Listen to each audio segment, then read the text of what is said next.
Paul Tudor Jones's chat with the artist. Of aggressive trading. The month of October 1987 was terrible for the majority of investors, when global stock markets experienced a crash that was comparable to 1929. Tudor Futures Fund that same month, under the direction of Paul Tudor Jones, recorded a remarkable 62% return. Jones has consistently been a trailblazing businessman. His approach to trading is distinct. Therefore, there is no connection between his performance and other financial managers. Possibly most significantly, he has done what many believed it was impossible. 5 consecutive triple-digit numbers combined. Years of return, with extremely modest equity retracements at the moment. I'm kind of hesitating. Paul's fund only made 99.2% in 1986. Percentage increase. Jones has achieved success in every significant endeavor that he has attempted. He began working for the company as a broker and made a profit in his second year. Commissions totaling more than $1 million. Jones traveled to New York in the fall of 1980. Cotton trading as a separate floor merchant. Once more, he achieved remarkable achievement, earning millions over the following several years. However, his truly remarkable accomplishment wasn't the amount of money he won. However, the constancy of his performance. For 3.5 years, he was a floor trader. He saw just 1 month of losses in 1984, partly because I was bored and partly out of concern that he would soon lose his voice, an issue that pit traders face on the job. Jones once more gave up his lucrative work for a new business, financial management. He started the Tudor, October 1984, Futures Fund, $1.5 million below administration. Each $1,000 at the end of October 1988, placed $17,482 in this fund. However, the total sum of money he managed had increased to $330 million. Actually, the sum that is being managed would have increased, but Jones halted, taking on fresh venture capital in October 1987, and has also disbursed money ever since. If one shares Jones' belief in cycles, he seems to be due for another change of career. It's difficult to envision what he may accomplish for. Jones' encore is a compilation of contrasts. He is at ease when speaking privately. However, as a trader, he yells his commands with fierceness of a sergeant in drill. He has a swaggering public persona, selfish trader. However, one-on-one he is relaxed and modest. The media typically exaggerates the colorful aspects of his way of life. Private 3-bedroom home on Chesapeake Bay. Wildlife preserve spanning thousands of acres. Lovely women, excellent dining establishments. However, he has also made aiding the impoverished. Jones's second avocation is similar to Eugene Lang, a businessman from New York, by creating a fund to pay for the 85 elementary school students' college education. Graduates of school in the economically distressed city of Brooklyn, the Bedford-Stuyvesant area. This goes beyond just making a donation. Money Jones has turned into directly engaged by having a meeting with his weekly adopted students. He started the Robin Hood More Lately Foundation, which now has 5 endowments, millions of dollars. This group lives up to its name, collects funds from the wealthy, and makes it available to private organizations and people who are trying to help the impoverished. Jones scheduled our interview for 3:15:30, a period during which all futures markets are closed with the exception of stock indexes. Despite trading on just one market, I was a little worried about the interview's practicality back then, because I was aware that the SPI contract for futures was among Jones' main trading. Automobiles. Actually, when I got there, he was while trading the S. I waited for him to stop yelling, using the speakerphone to place orders, and clarified that I was unwilling to interrupt his trading. Perhaps we ought to Postpone the interview until the market closes, I recommended. He replied, "No problem. Let's go as it is." As it happened, Jones wasn't just trading the stock. That afternoon, he was establishing himself as a key figure in expectation of a significant lull in the stock market. Jones's expression is intense, placing an order that is like a tennis player, actually, vigorously hitting back a volley by 300. And go, are we in? Talk to me. Yet he moved with ease between our talk and trade. Jones talks admiringly about his first tutor in the company, the renowned cotton merchant Eli Tullis. Possibly the single characteristic of Toulouse that made Jones's greatest impression was able to manage his emotions with steel. Remembers how Toulouse could continue a courteous, easygoing dialogue with guests without even glancing at the same time his posts were receiving devastated in the marketplace. Jones's nonchalance when greeting guests, speaking with his employees, and taking part in this interview he was trading a heavy SP at the same time. Location demonstrated the same characteristic as increase in futures for stock index markets in the closing minutes of that day's trading, generated a loss of more than $1 million in Jones's role. However, he was so calm that I didn't acknowledge that the market had shifted against him until I later looked at the closing prices. There wasn't enough time that day to finish the interview at our initial getting together. About 2 weeks later, I came back. There were noteworthy aspects of this second getting together initially, but he had been strongly. The stock is bearish and widely shorted. Market during our initial talk.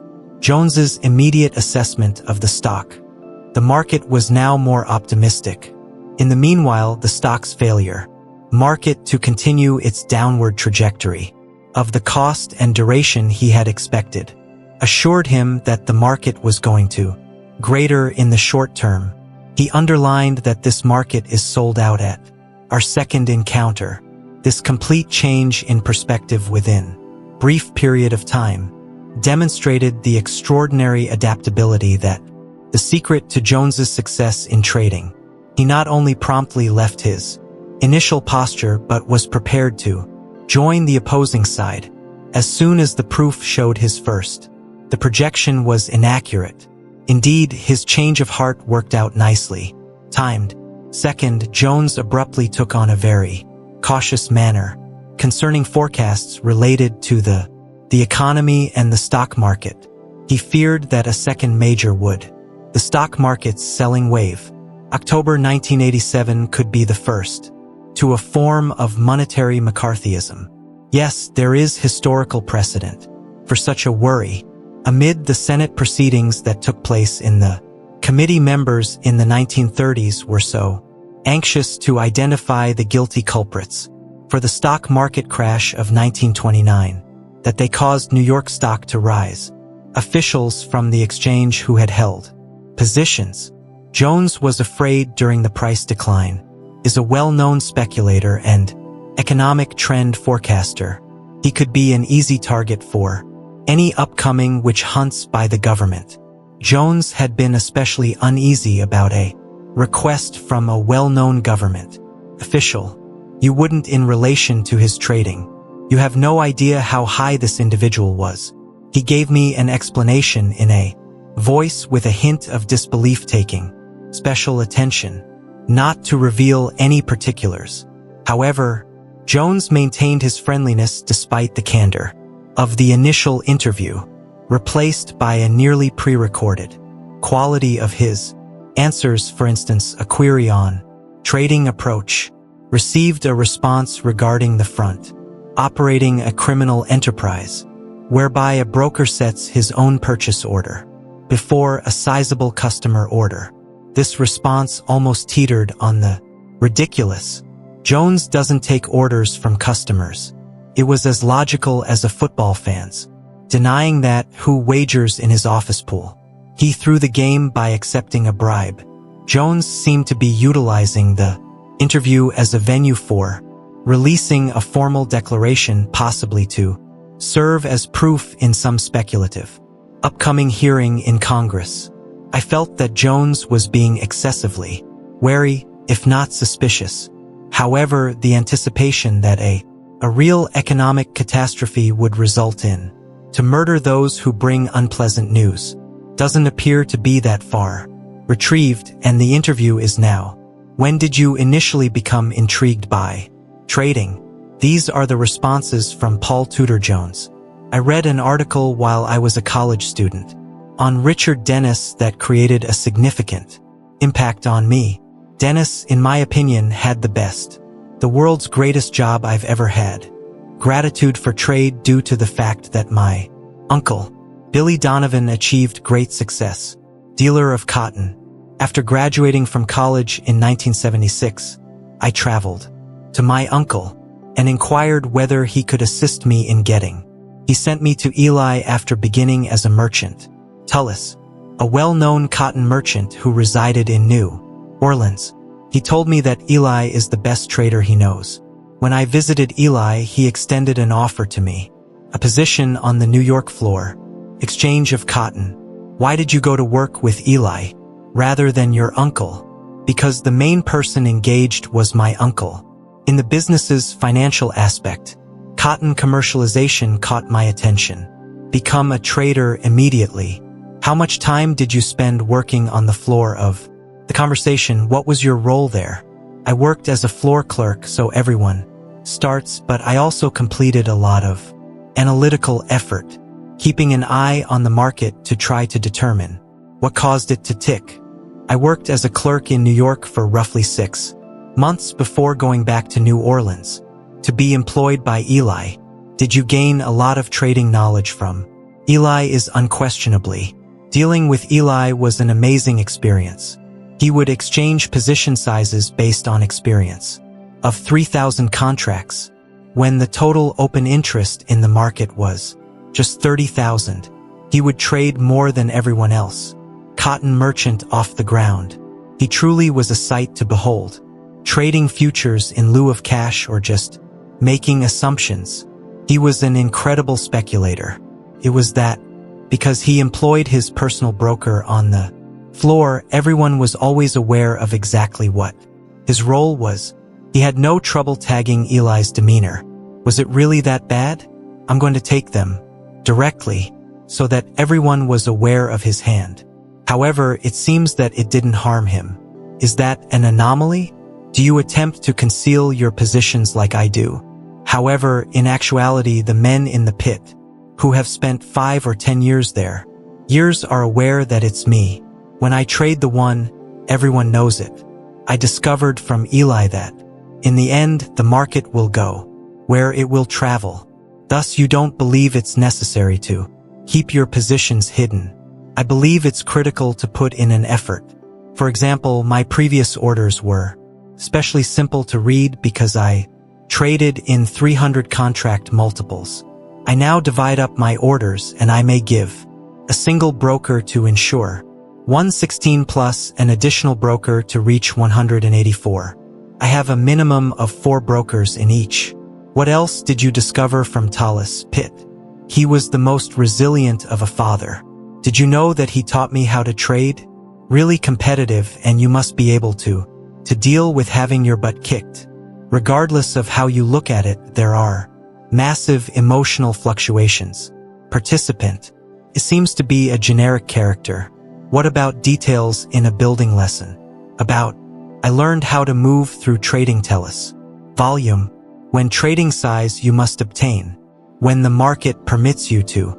Out when you're ready to leave. He showed me that if you wish to relocate a big roll, waiting till the market is in is not an option. New peak or low ground due to the little volume. Might trade there if it marks a sea change. One thing I discovered when trading on the floor, for instance, if the old high was 56.80, there will most likely be a large number of 56.85 is the buy stop. Bid 75 if the market is trading at 70. Provided that the entire trading ring has a interest in purchasing the market, removing such stops and releasing the liquid into the stopping points. That is a very typical ring technique, as in, I put that together with an upstairs trader. What I learned from Eli, if I wish to fill a role in that, circumstances in which I shall liquidate, so that I won't have to worry half at 75. Contemplating leaving the role altogether. At the location where the pauses are being struck, I will constantly reduce my position by half, below recent peaks or troughs, and the remaining 50% after that. Any further teachings you can share? To lose. Observing Eli taught me that even despite this, markets appear at their peak when they are reaching new heights. Usually that is the ideal time to sell. Gave me the notion that to some degree of proficiency as a trader, you must be a contrarian because of what you've done. Are there any tens of thousands of trades? One noteworthy trade. Yes, one learns about the 1979 cotton market. Most from errors. Not successful. At the time I worked as a broker. We had numerous accounts that were speculative, and I held roughly 400 contracts in July. Cotton. The range of the market's trading. From 82 to 86 cents. And each time it came, I bought it. Down to that range's lowest point. The market hit all-time lows one day. Removed the plugs and right away. Retrieved roughly 30 or 40 points. I believed that the market had been acting in such a bad manner was due to the pricing susceptibility shown by the closeness of those famous stops. Following the touching off of the stops, I believed that a market rally was imminent. I was outside the ring at the time. In a bold move, I informed my, for 100, the floor broker will bid 82.90. July, which was a huge month at the time. Order, and I recall that he bid 90 for 100. The Refco broker rushed over to the pit yelling. Refco owned the majority of the, at that time, certificated stock. The kind of cotton that is available for delivery in violation of the agreement. Suddenly, I recognized that they designed to deliver in opposition to July agreement. It was trading at roughly a 4 at the time % premium for the contract in October. I also realized that the entire congestion pattern that had developed between there was going to be a market for 82 and 86 cents. Measurement for the subsequent descent. The 82-cent break was going to equal to the previous 4's breadth. You knew that you were in the penny trading range. Incorrect right away. I quickly noticed that the market was dropping all the way to 78 cents, and that the thing going on was my blood. I had to come a long way to carry it there. 400 contracts added 100 more as a day trading, and finished with a perfect score on that manly type. I should never have made that bid. Therefore you immediately recognized that you desired to go out. I now immediately recognized that I desired. In summary, how quickly did you respond? Nearly instantly after the Refco broker screamed, sold. Everybody in the ring pivoted and observed me since they were aware of what I was attempting to. The man beside me remarked, if you desire to use the restroom. He said, I look 3, so do it now. Various white hues. I recall turning around and leaving, obtaining a glass of water followed by, my broker should sell as much as he wants to. Could the market have reached its maximum in 60 seconds and I could only sell 120 contracts? When did you leave the remainder of your position in the market the next morning? Opened with a 100-point drop and I began selling starting with the opening bill. I had previously only sold roughly 150 contracts. Once more, the market locked down the limit. When it was all done, I ultimately selling a few contracts as much as for cents less than what I initially knew. The job wasn't good. Despite the fact that you responded rather rapidly, you still suffered a significant blow. Looking back, what ought you to have done? Initially, never use a market to act like a macho man. Secondly, I never overtraded, but my main issue was not how many points I dropped in the deal, but I was trading a lot. Too many contracts in comparison to the equity within the accounts I managed. My accounts dropped from about 60 to 70% of their ownership stake in that one exchange. Did that specific trade alter your whole trading approach with regard to risk? Oh yes, I was completely discouraged. I stated, I'm not qualified for this line of work. I doubt I'll be able to hack it for very long. I almost quit because I was so depressed. For what length of time have you been in the business at the time? In just roughly 3.5 years, you've been successful thus far.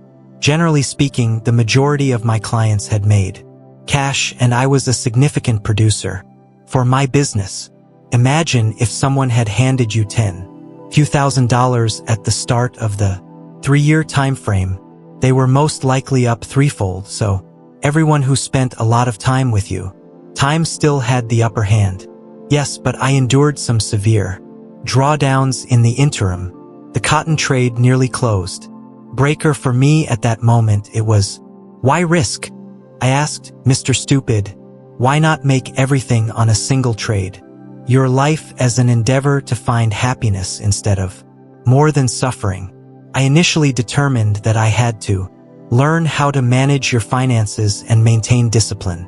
For me, it was a therapeutic experience in the feeling that I went to the brink and asked my variability as a trader and made the decision that I would not give up.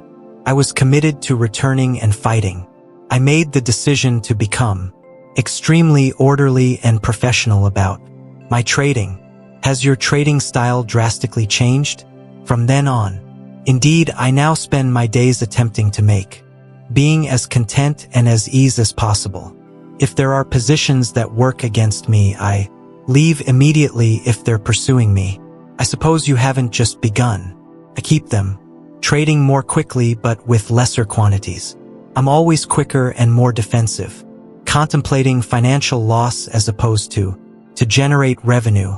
In that cotton trade at the time, I had a idea of July reaching 89 cents. As I considered how much money I was preparing to sign 400 contracts, I didn't consider the potential losses. Do you know where you're going all the time? Out before to making a trade. If it reaches that point, I mentally stop. No matter what, I'm out. How much risk do you take on each trade? I don't dissect anything deal by trade. I have interconnected trades. I consider it in light of my equity. Is every morning. My objective is to end each day with additional. Then I began.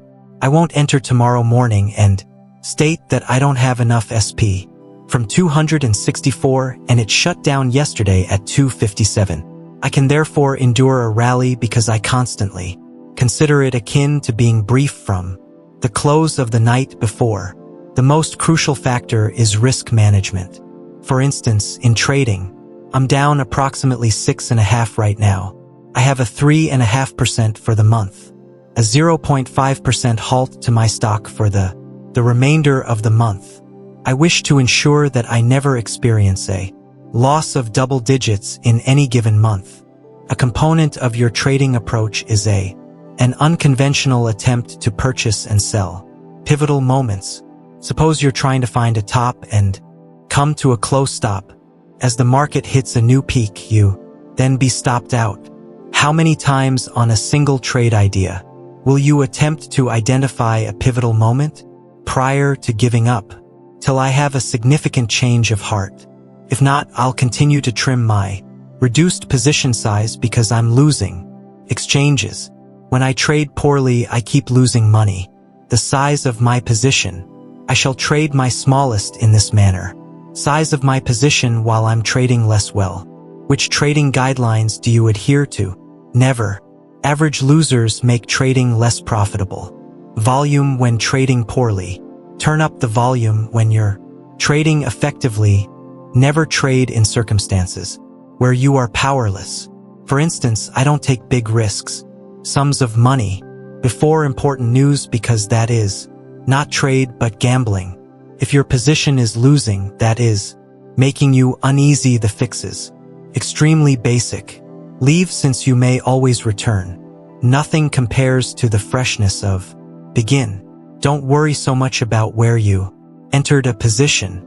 The sole pertinent query is whether Are you optimistic or pessimistic about the position on that day? Consider your entry point as the final one at all times. The end of the night. I can always tell when a trader is new, since he'll inquire, are you short or lengthy? Regardless of my length, there should be no impacting his perception of the market. He will then inquire, provided I have informed him.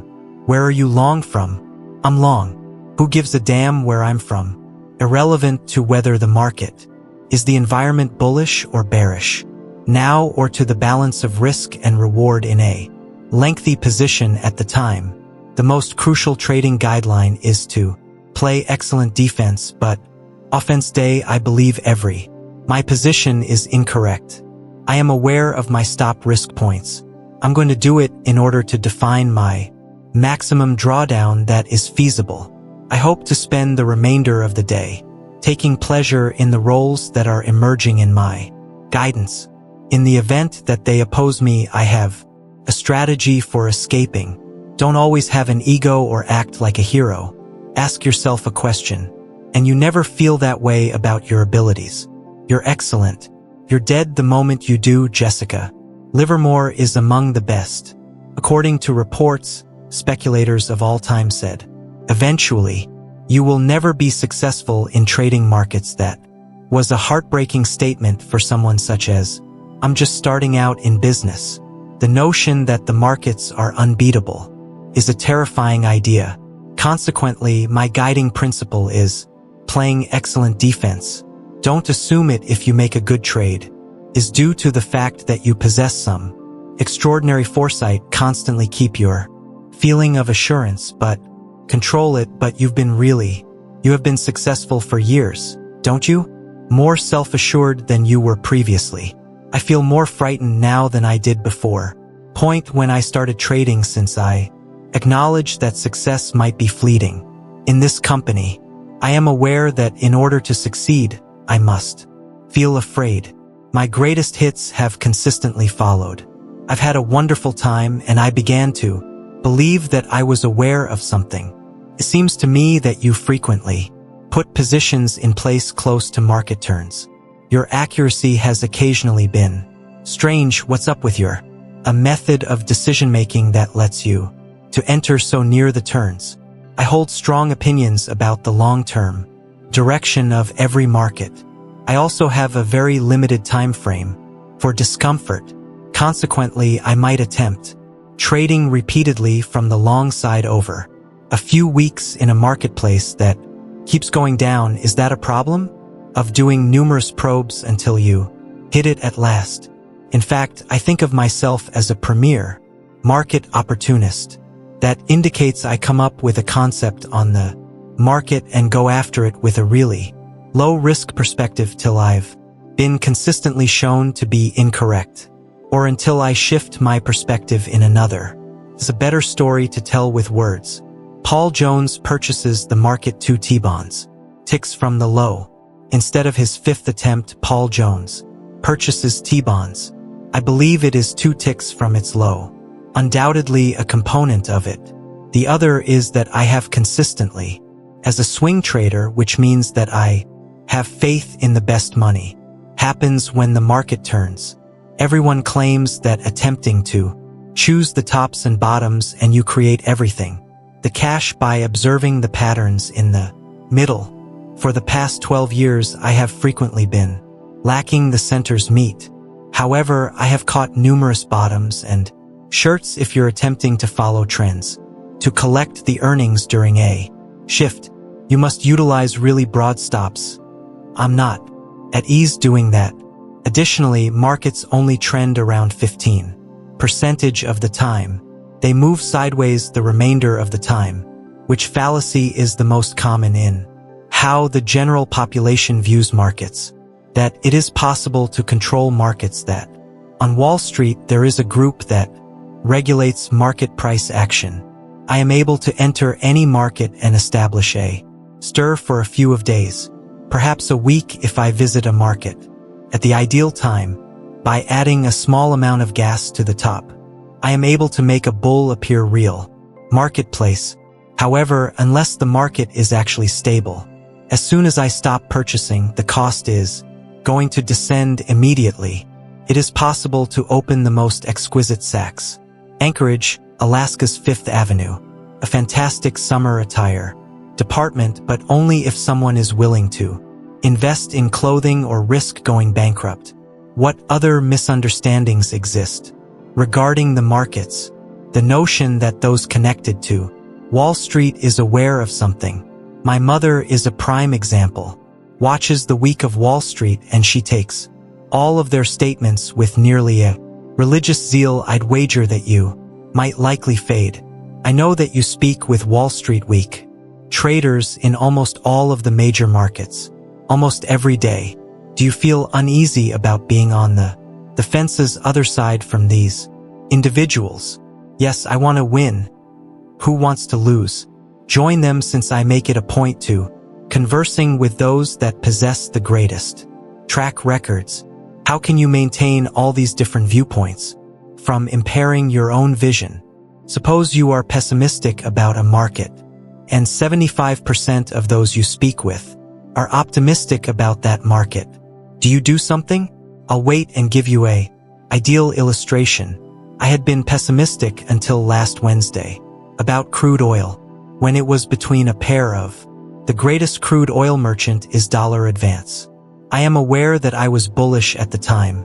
I never went because he was bullish. Shortly after, the market began to stagnate, and he remarked one day, "I think I'm going to go this apartment." I was aware of that moment, especially given the impending arrival of bullish news. Not in OPEC, the period at which crude oil was a short-term, low-risk. I made a lot of sales and it came out. Ended up being a fantastic deal. Do you have any market advisors? Be mindful of Ned Davis and Marty Zweig are fantastic, Bob. The winner is Prechter. Prechter is superior since he is the ideal opportunist for markets. What does opportunist imply to you? The reason for his success is because the notion of Elliott waves enables one to make extremely positive risk-reward chances. I assign a similar motive to. I owe the Elliott a great deal of my own achievement. Wave approach. Which advisor do you think is underappreciated? I believe that Ned Davis conducts the best research. I have observed the stock market. Despite his fame, I don't believe he's gotten the credit he deserves. Which analysts do you think are overrated? Judge not. To avoid criticism, relatively few merchants have attained your degree of success. What distinguishes you, in my opinion, is one of my advantages is that I see whatever has occurred up until the current moment as historical.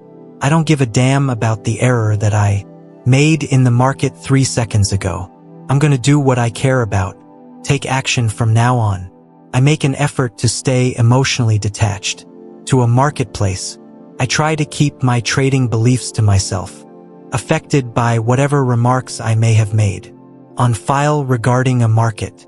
Lack of commitment to positions is clearly an crucial component of your trading. It's crucial since it provides you with a broad, unbounded intellectual range to determine what's actually taking place, enables you to enter with an entirely fresh start. In selecting the accurate forecast for the specific market, has seen a remarkable increase in the amount of money. Improper handling made it more challenging to trade with the same degree of success. It has made things much more challenging. Do you believe that you could create a significantly greater percentage return if you were dealing in lesser quantities of money? Without a doubt. Do you ever wonder if the negative effects of size on your performance surpasses profit incentive fees that you receive from handling finances? Every day I consider that question. It will be fascinating to observe what occurs before your book is released. Do you no longer accept new? Yes, investment funds were around for a while. You have experience as a money manager and a broker. How do you compare the relative manager benefits and drawbacks of this two occupations? I left the brokerage industry because I thought there was a disgusting conflict of interest. If you're charging commissions to a customer and he incurs financial losses. I went into the financial management company since if I lost funds, I desired the ability to state that I had not received payment for it.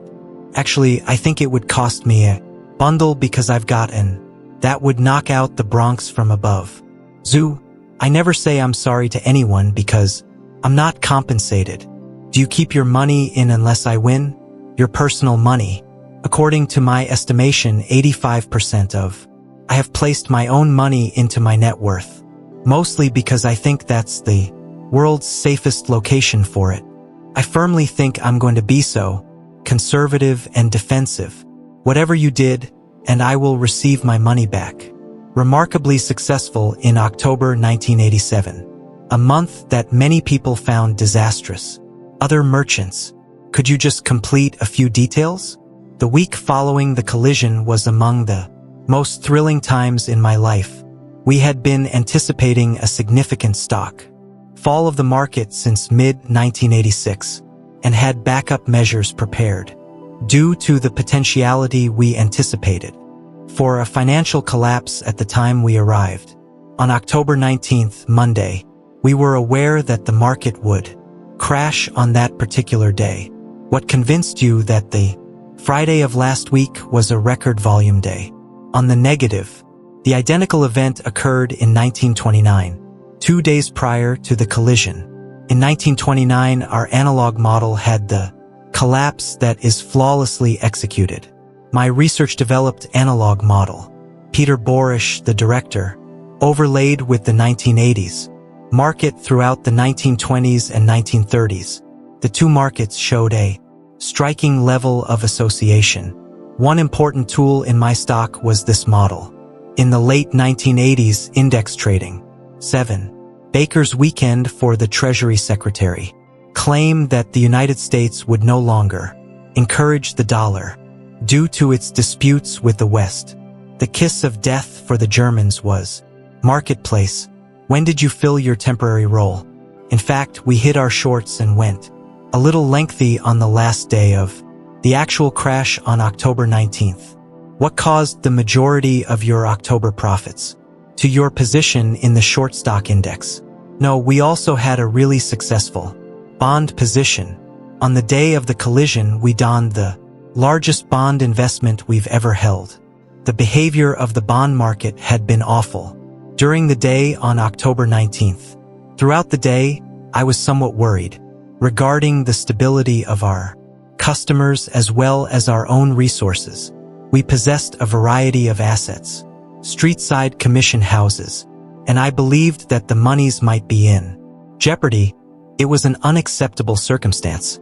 For myself, I kept asking myself, what is the Fed response that will be?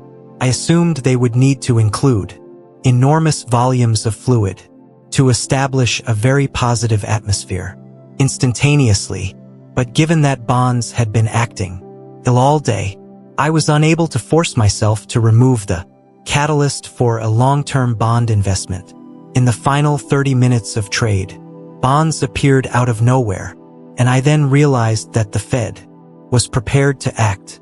That would result in a massive increase in the cost of bonds. I noticed the bond market act immediately. Right, I went crazy for a second.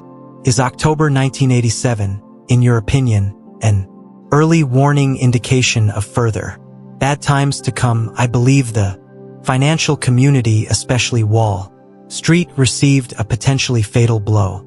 October 19th. But they are unaware because they are in shock. I recall the moment I was struck by a boat. The thing that bit up my rear end was propeller. My initial thought was, I just wasted my Sunday, dang it, afternoon as I need to have stitches done. I was so shocked that I didn't even recognize how severely broken I was until I saw my pals' faces. Everything is ruined 100 times more quickly than it's accumulated. Something takes a day to destroy, could have taken 10 years to construct. If the economy begins to move in tandem with the type of leverage that it possesses, it will degrade so quickly that people's minds will be racing. I hate to admit it, but I have a gut feeling that's what I believe will occur. Studying history has taught me that credit eventually results in death. In essence, all great societies have removed our US Express card and stated that I'm going to enjoy myself immensely. Reagan ensured that economic growth would be excellent throughout his tenure in office by taking out loans to get rich. We borrowed against the future and will have to make the payment shortly. Are you attributing the current state of affairs to Reaganomics? Reagan, in my opinion, helped us feel wonderful as a country, and that's fantastic. But from an economic perspective, he was the largest catastrophe to ever occur. I believe he essentially deceived us by pledging to reduce the deficit and proceeded with the largest expenditure. Delve into this nation's history. I don't believe a Democratic candidate could have won. Throw it trash, since everyone would have. Being really watchful regarding a $150 to $180 billion shortfall. Do you think we can find a solution? Our present issues before we leave into a serious downturn or possibly a depression. That's what really frightens me. I don't view any blueprint from our existing problem. Perhaps macroeconomic forces are at play at work, that is a component of a bigger supercycle in which we have no authority over. Maybe we're just reacting to the same kind of cycles that were most developed civilizations were attacked by. If the 16th century Roman Empire, 18th century France and Spain, in Britain in the 19th century, I believe that we will stay there for a while, suffering. We will re-examine what discipline is all about. Do you make use of trading systems? We've examined every system in existence, and amazingly, we discovered one that truly functions well. It's an excellent system, but obviously, reasons that I am unable to elaborate on. What category does it belong to? Following a contrarian trend that adheres to the fundamental idea of the concept is that markets fluctuate violently when they move. In the event of a abrupt increase of the range in a market that has been engaging in little trading, it is our instinct to attempt to diminish that change in price. Upon receiving a range expansion, the market is making it very evident to you. Indication that the market is preparing to proceed in that direction. Extension. Do you trade some of your money? Currently using that system. We very recently began trading the system 6 months ago, and it's performing well thus far. Excellently. Do you think an effective system can compete with a skilled merchant? A strong system might have higher trading capacity, more efficiently than a skilled merchant, because it offers the benefit of infinite processing power. Ultimately, each trade choice is the result of a technique for solving problems, human or not, but due to the intricacy of characterizing interaction and shifting trends in the market, a competent trader can often surpass a well-designed system. Yet, a sound system can aid in diversification. Without a doubt, a good system will capture just 10 times the cost. Move as I see fit over the 15 proportion of time that a market is in a significant trending phase. The subsequent segment of the interview was carried out 2 weeks later. Jones had in the meantime reversed his stock market trading bias from pessimistic. 2 weeks ago you were extremely bullish. Negative. You mean, what caused you to change your mind? In addition to the Wall Street Journal piece that made the world aware that I was brief 2000s P contracts, the market remains stable. My first action is to listen to the railroad rails. Prices, in my opinion, always move first, and the basics come next. If you were correct, do you mean that? Prices ought to have decreased, and they didn't. Among the things that taught me was the significance of time. I use more than just a price when I trade. Stop, I use a time stop as well. In my opinion, if a market breaks and don't I frequently get out? Even though I don't lose any money. Based on the 1929, the market ought to have moved to an analog model. Down, it didn't. This was the first instance in the previous For 3 years, we experienced a severe differences. The economy's strength, in my opinion, is intending to postpone the stock market announcement. I think that one of the reasons we are departing from the 1929 model is due to the far simpler credit available as of right now. Volkswagen is offering 120-month auto loans. Consider that who has had a car for 10 years. The typical length of an automobile 20 years ago. The loan lasted for 24 months. It's 55 months today, I believe the last. The bottom line will remain unchanged. But the credit easiness will cause a delay in the procedure. In comparison to the 1920s when our economy was based on cash. Some of your initial remarks prior to our interviews beginning today make it seem as though you are paranoid as a result of your achievement. If this nation's misery is severe enough, the impression will be that our trading business performed well while other persons suffered harm, since we were aware that it's not that any unfairness we had information that was unavailable to others. We simply completed our homework. People simply do not want to accept that anyone can separate himself from the throng and transcend mediocrity. I am aware that comparable to several, I've interviewed other dealers and you've instructed a team of trainee dealers. What inspired you when I was 21 years of age? A man mentored me and it was the best thing that has ever occurred to me. I felt obligated to follow suit. Something for other individuals. How did you locate the individuals you instructed? Innumerable interviews have flooded our inbox. By candidates. How many traders have you employed? About 35. Have some of them been successful? Extremely well, but all in all, we've had. What do you think mixed success is? Because being good requires talent. Merchant. I had never considered that before, but I'm beginning to think that now.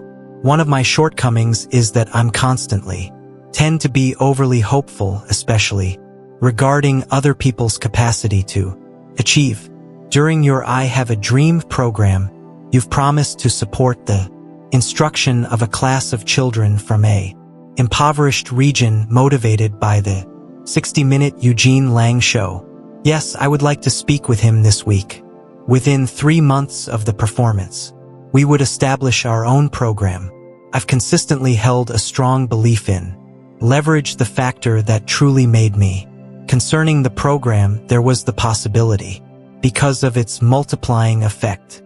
One child's assistance can result in an influence on his family and additional children. We've recently set launching a brand new initiative named Robin Hood Foundation. We're looking for and funding individuals who are engaged in combat, in supplying sustenance and housing for the. We are looking for those that are impoverished, are accustomed to operating with almost no budget at all, instead of the bureaucracy that frequently fail to use the funds efficiently.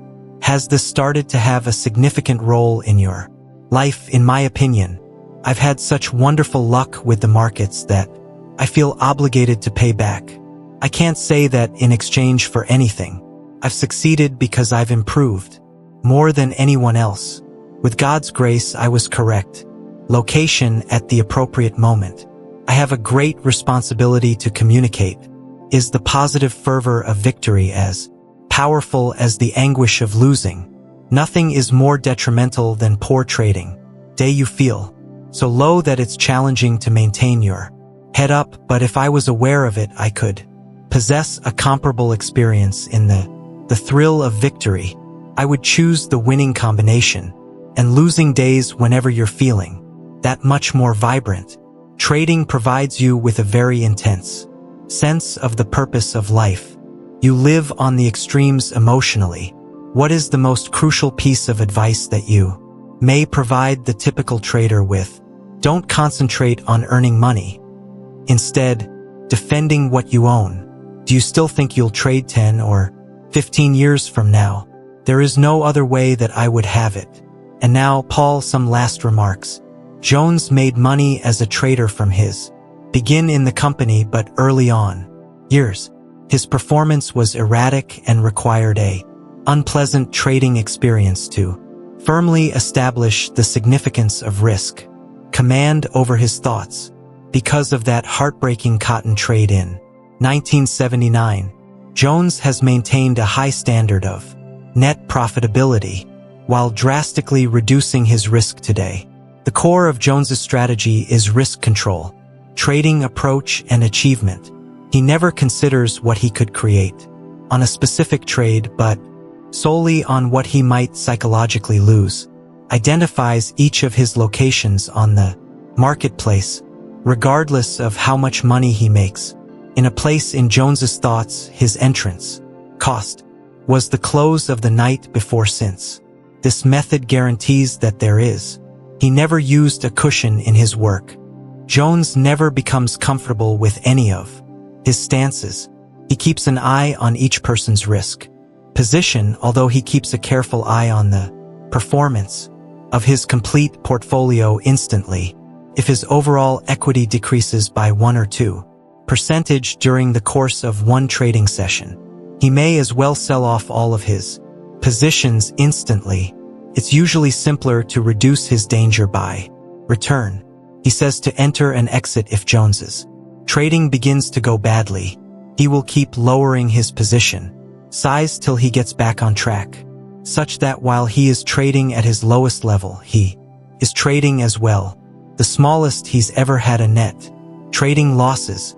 Jones's risk will automatically decrease exposure to ensure that he never records a loss of double digits in 1 month.